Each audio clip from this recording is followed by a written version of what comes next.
You know that moment when a simple gesture or the refusal of one sticks in your mind for days? That was me 2 weeks ago, standing in the lobby of our office building, extending my hand with a smile and feeling it hover mid-air before she pulled back like I'd asked for something outrageous. A handshake, a greeting, a tiny act of connection, rejected. At first I tried to brush it off, telling myself she must have been distracted, or maybe she had cold hands. But the memory lingered, gnawing at me with a quiet irritation I couldn't shake.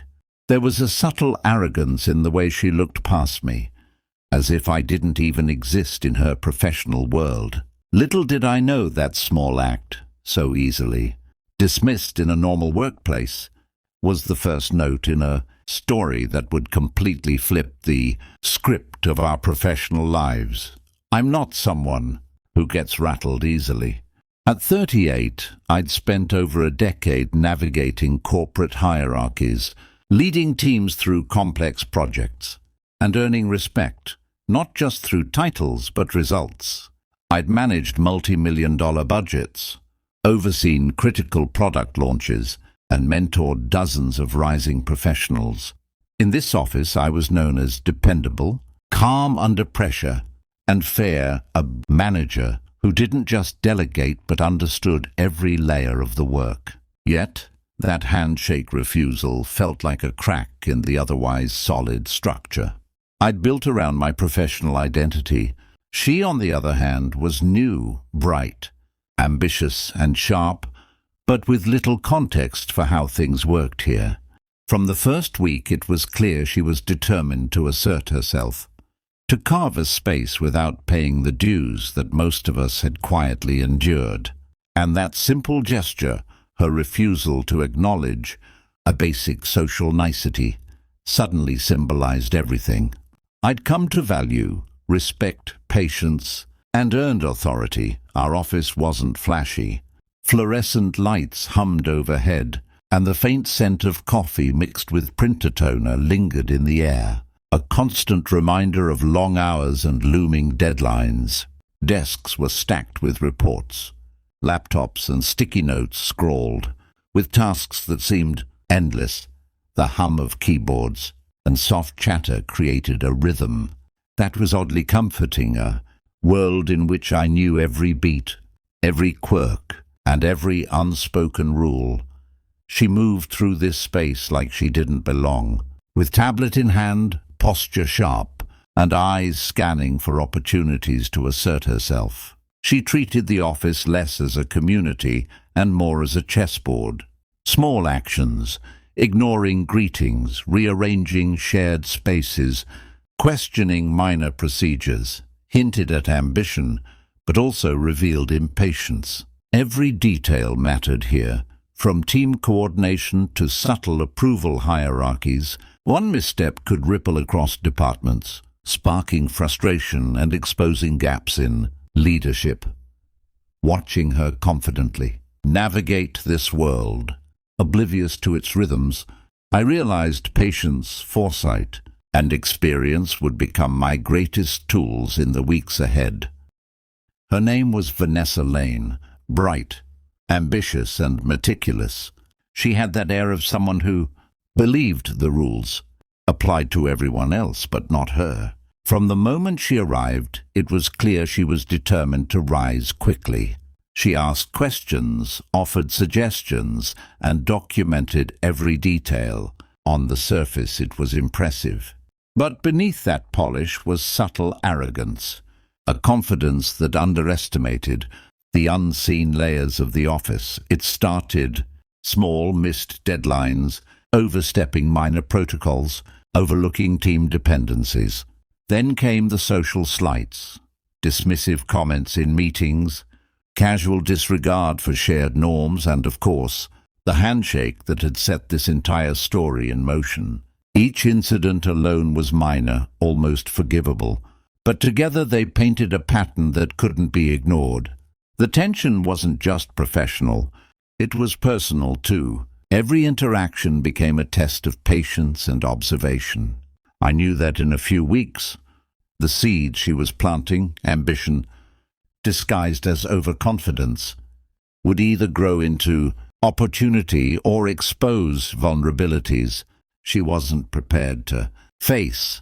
The turning point came during a high-stakes project review. Our team was finalizing a critical client proposal, one that could shape the company's next quarter and determine bonuses for dozens of employees. Vanessa had been assigned to compile the data and coordinate the presentation.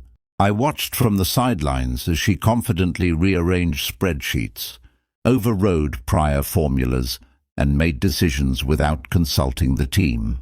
Everything looked polished, but subtle inconsistencies jumped out. Numbers that didn't align with historical trends, projections too optimistic, gaps in assumptions. I raised my concerns quietly. "Vanessa, these projections don't account for last quarter's adjustments. You might want to double-check before sending it out." She smiled and brushed it off, confident her approach was flawless. The meeting went ahead, and almost immediately the first wave of issues hit. Questions from executives, conflicting data points, client follow-ups flooded in. The atmosphere shifted from anticipation to urgent problem-solving. Her overconfidence wasn't just a minor flaw, it was a liability. The stakes were no longer about etiquette. They were about credibility, the integrity of the team's work, and our professional futures. Instead of stepping in with criticism, I chose to observe. Every misstep, every rushed decision, and every overlooked detail became a silent lesson for her and a quiet confirmation for me. I focused on my work, refining projections and documenting processes she ignored. She thrived on appearances, perfect slides, confident assertions, but lacked the intuition built from years of navigating office dynamics. The tension mounted as minor errors cascaded into bigger issues, forcing her to scramble for fixes she didn't fully understand. I stayed calm. Patience and competence were my allies. I didn't need to confront her directly. The system, the team, and her overconfidence would reveal the truth. In every interaction, every review, I remained observant, letting experience quietly outpace ambition. The payoff wasn't immediate, but I knew it was inevitable. 2 weeks later, the moment arrived. Company restructuring and project leadership changes placed me in charge of the very team she had joined with so much confidence. Vanessa, once aloof and dismissive, now reported to me. There was no dramatic confrontation, no public humiliation, just a quiet shift in authority that spoke louder than any argument. The habits that once signaled her ambition, overconfidence, haste, disregard for process, became obstacles under my guidance. I didn't gloat. Instead, I approached her with professionalism, giving feedback, clarifying expectations, and mentoring where necessary. The lessons she had ignored were now impossible to avoid. Over time, she adapted, learning that respect, patience, and attention to detail mattered as much as drive and ambition. Sitting back later, I reflected on the sequence of events. The refusal of a handshake had been a subtle sign of misjudgment, but it also reminded me of the value of patience, competence, and quiet confidence. In corporate life, outcomes are rarely immediate, but experience, integrity, and consistency always have their reward. Sometimes the most satisfying victories are the ones you don't announce. They're felt in the calm knowledge that diligence and respect will always outlast arrogance.